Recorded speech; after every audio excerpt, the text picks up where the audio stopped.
Parte 1. O mundo do desejo planetário. Capítulo 1. Sua relação com o mineral, o vegetal, o animal e o ser humano. Nos ensinamentos Rosacruzes, o universo acha-se dividido em 7 mundos diferentes ou estados de matéria, como se segue. 1. O mundo de Deus. 2. O mundo dos espíritos virginais. 3. O mundo do espírito divino. 4. O mundo do espírito de vida.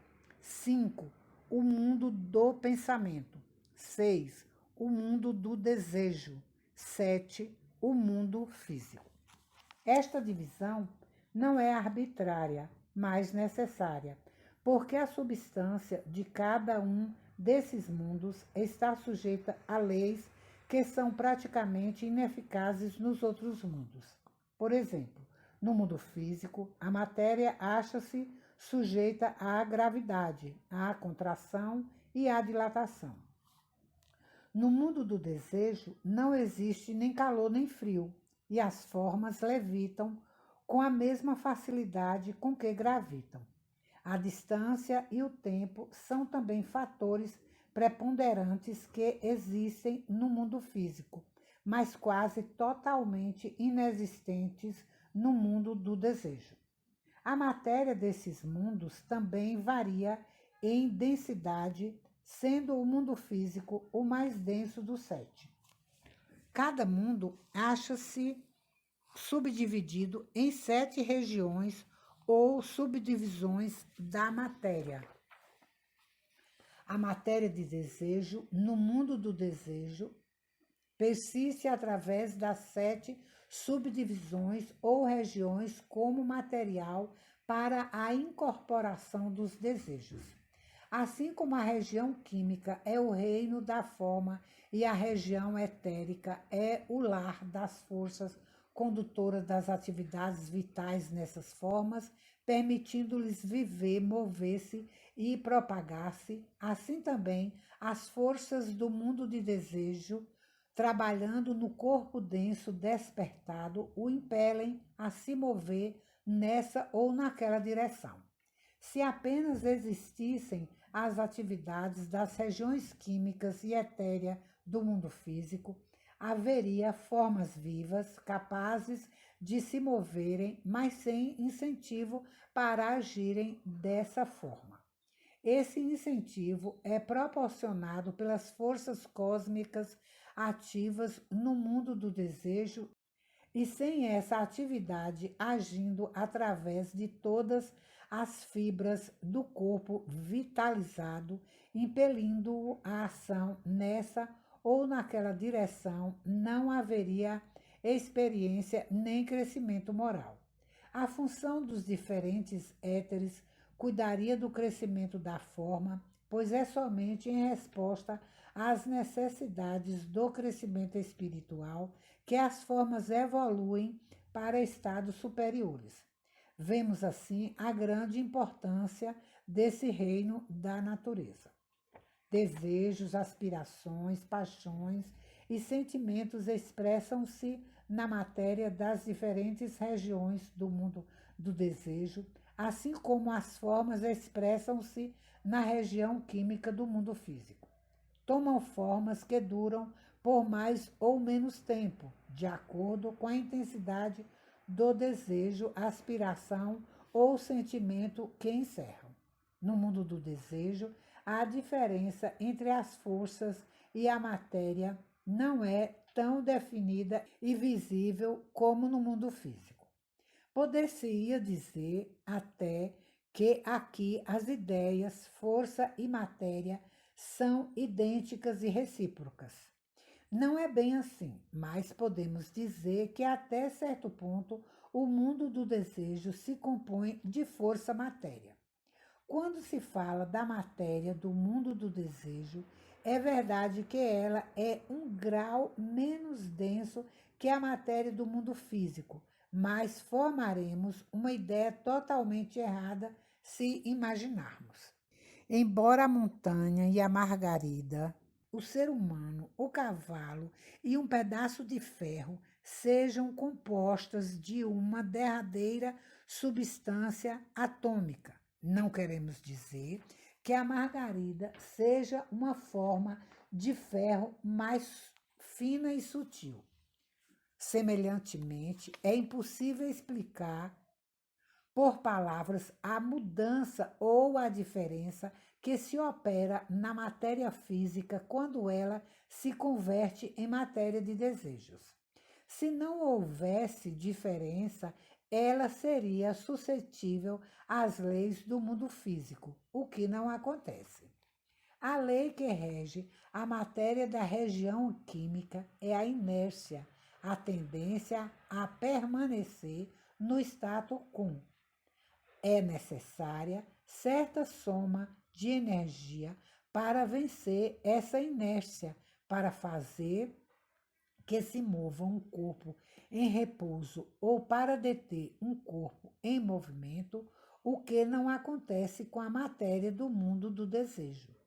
Essa matéria, por si mesma, é quase vivente.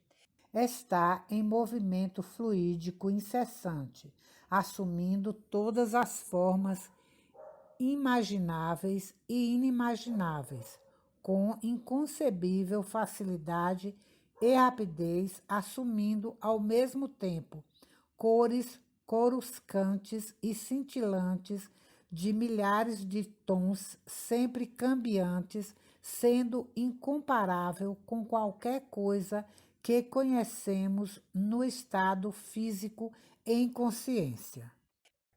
Algo ligeiramente semelhante à ação e ao aspecto dessa matéria poderia ser visto no jogo de cores de uma concha de nácar quando exposta ao sol e posta em movimento. Assim é o mundo do desejo.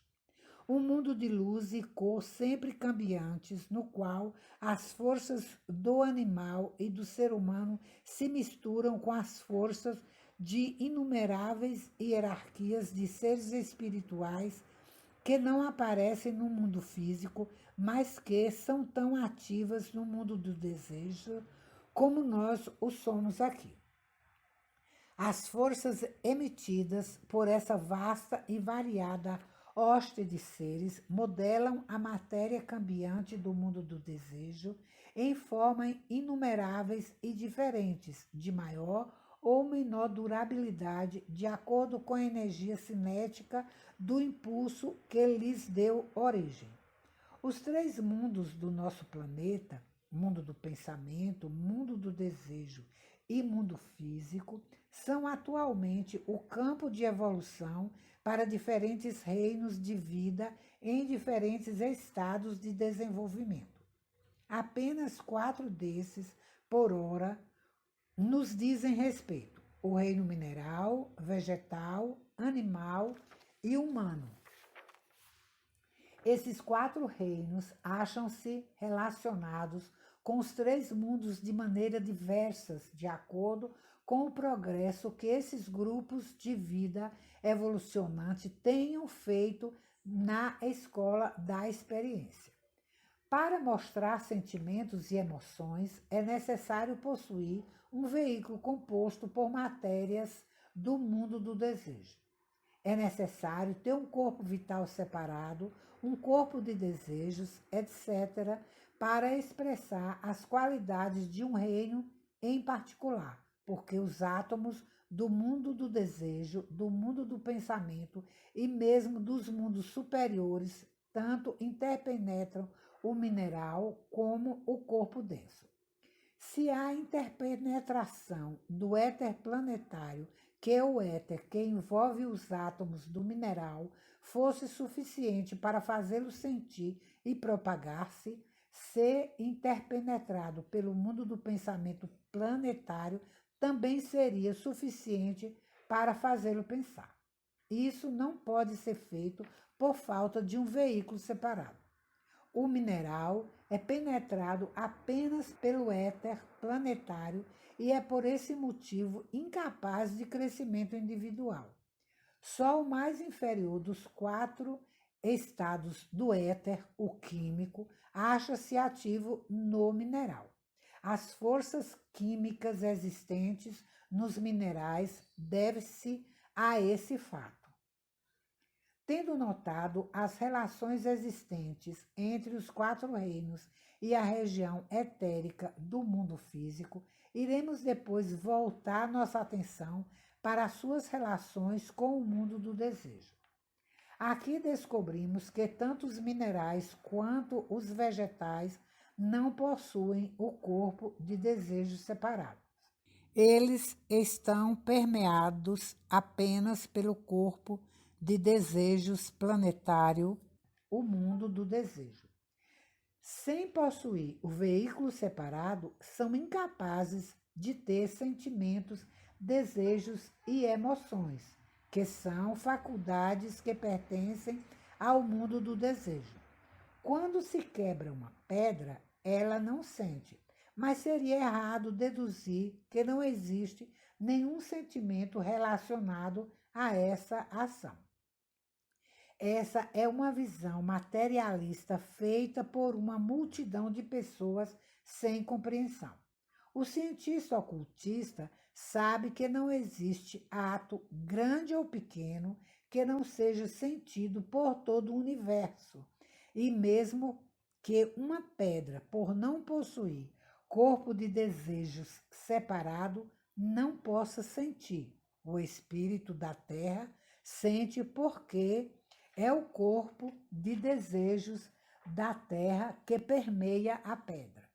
Quando um ser humano corta o dedo que não possui corpo de desejos separado não sente a dor, mas o ser humano sente, porque é o seu corpo de desejos que permeia o dedo. Se uma planta é arrancada pelas raízes, isso é sentido pelo espírito da terra, como um ser humano sentiria se fosse arrancado um fio de cabelo de sua cabeça. Essa terra é um corpo vivo que sente, e todas as formas que estão sem corpos de desejos separados, através dos quais os espíritos que se animam pudessem experimentar sentimentos, acham-se incluídos no corpo de desejos da terra, e esse corpo de desejos tem sentimentos. A quebra de uma pedra e o corte de flores produzem prazer à terra, enquanto que o arrancar de plantas pelas raízes causam-lhe dor. Na planta não há um corpo de desejos separado, por isso ela não tem desejo. Ela direciona seu órgão de reprodução, a flor, casta e impudentemente em direção ao sol, uma coisa bonita e deleitosa. No ser humano, o corpo de desejos individual tem necessariamente que provocar paixão e desejo, a não ser quando subjugado por meios ocultos. Por isso, o ser humano é uma inversão da planta casta, tanto figurativa como literalmente, pois ele possui desejo e volta seu órgão reprodutor para a terra e disso sente vergonha. A planta se alimenta através da raiz. No ser humano, o alimento entra pela cabeça. O ser humano inala o oxigênio da dor da vida e exala o dióxido de carbono portador da morte. Esse é absorvido pela planta, que extrai o veneno e devolve o princípio vitalizante para o ser humano. O mundo planetário pulsa através do corpo vital e do corpo de desejo do animal e do ser humano, da mesma forma que penetra o mineral e a planta. Mas, além disso, o animal e o ser humano têm corpos de desejos separados que os capacita a ter desejos, emoção e paixão. Existe, entretanto, uma diferença. O corpo de desejos do animal é formado inteiramente de material das regiões mais densas do mundo do desejo, enquanto no caso das raças humanas, mesmo nas mais inferiores, um pouco da matéria das regiões mais elevadas entra em composição do corpo de desejos. Os sentimentos dos animais e das raças humanas mais inferiores estão quase que totalmente relacionados com a gratificação dos desejos inferiores e paixões que encontram sua expressão nas regiões inferiores do mundo do desejo. O corpo de desejos tem sua raiz no fígado, assim como o corpo vital o tem no baço.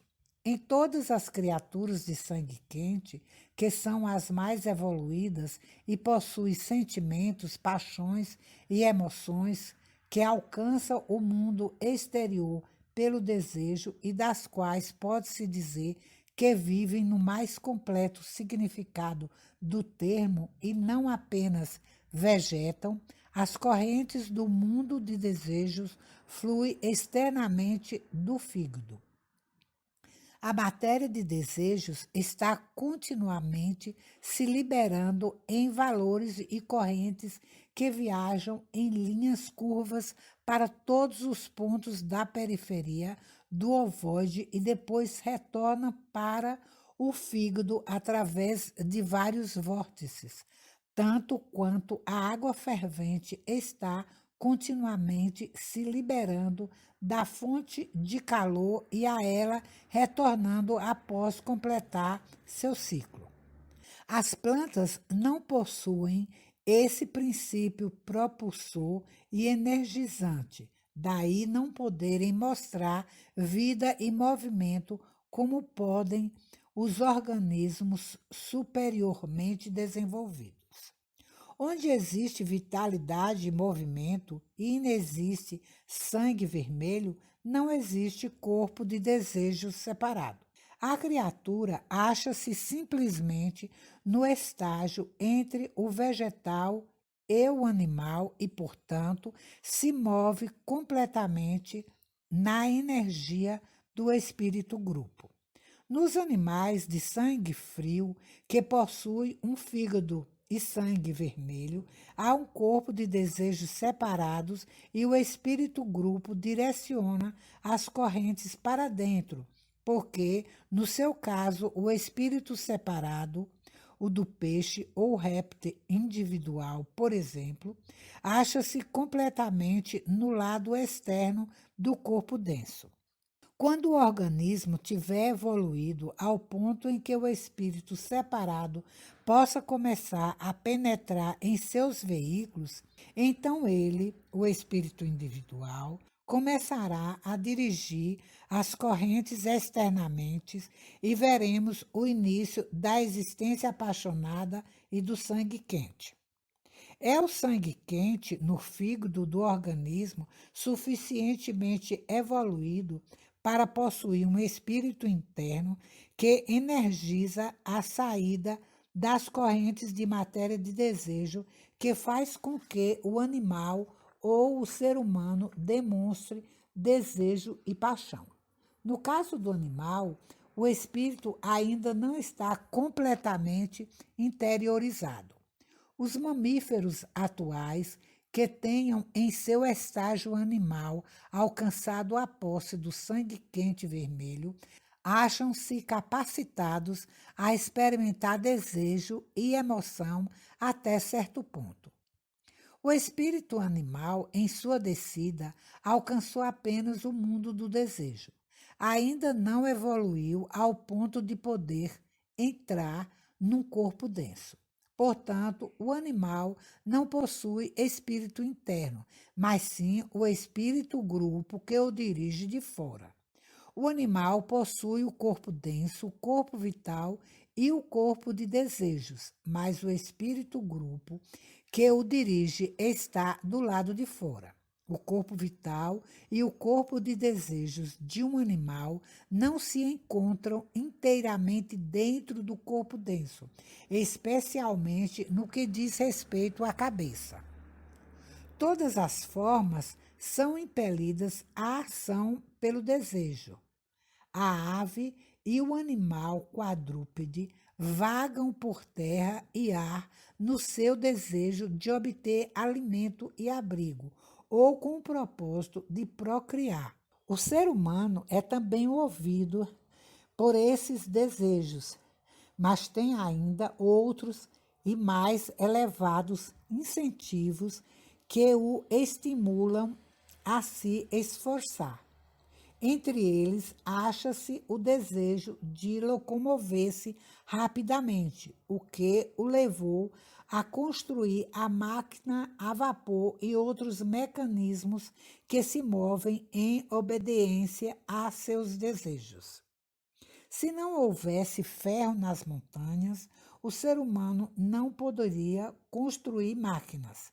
Se não houvesse barro no solo, a estrutura óssea do esqueleto seria impossível.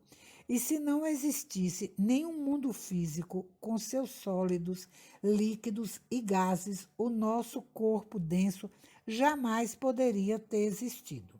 Raciocinando de modo similar, torna-se de pronto aparente que, se não existisse mundo do desejo composto de matéria de desejo, não teríamos meios de formar sentimentos, emoções e desejos.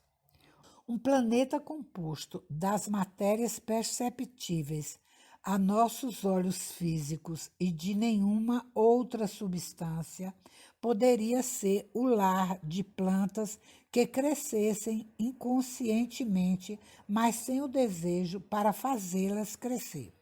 O reino humano e mineral, entretanto, seriam impossibilidades. Tanto o animal quanto o ser humano têm um corpo de desejos e acham-se dominados pelos sentimentos gêmeos e as forças gêmeas.